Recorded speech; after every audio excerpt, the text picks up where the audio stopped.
Yeah, I sent it on to a good few people, so we're recording. So I'm hoping to hear back. Alright. Okay, welcome to Coarse Fishing Ireland.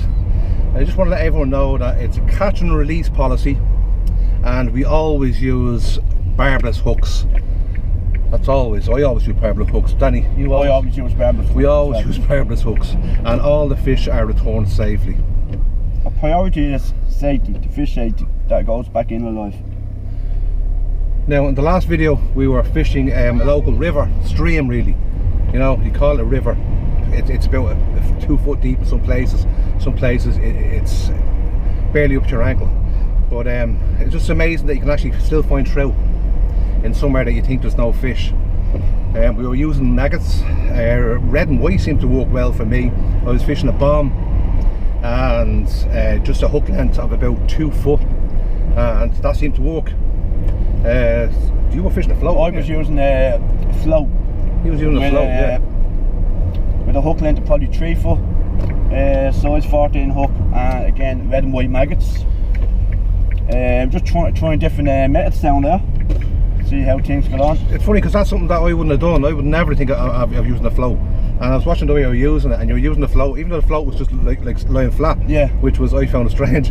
You were able to guide it. Guide it, yeah. Guide it like you would maybe a fly in front of the trout. Where when I was casting in, I was basically just trying to judge the spot. Of course, when the bomb goes in, it stays there. It stays there, yeah. And my whole theory was the bomb will go down, and I'll have 2 foot then of line, hook length line, and basically the maggots will bounce up and down and hopefully attract a trout, which it worked. It did work, as you can see from the photographs. It did work, but Danny's method worked as well, and this just goes to show you that I wouldn't have done that. I wouldn't have thought that at all.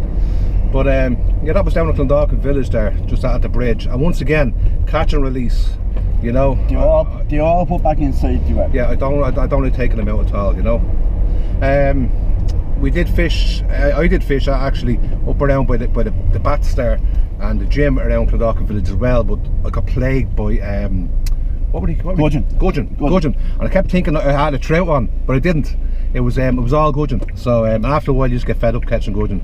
So I left that alone. So we're going up to a place now. We're going up to Grange Castle. Yeah, we're not sure if you're allowed to fish there.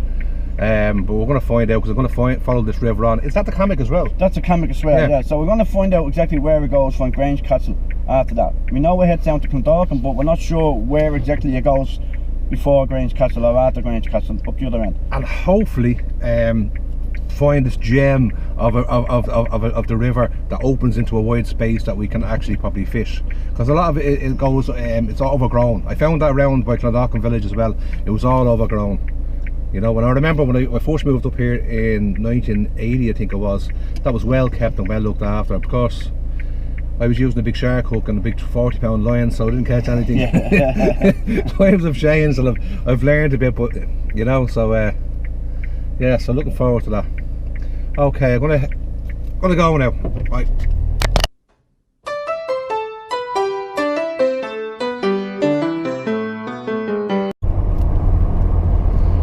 Now we just we're in Grange Castle at the moment. We just had a look around, and we drove up to the big lake there, and walked over to the water, and to our surprise, well, to my surprise anyway, was lots of fry, lots and lots of fry.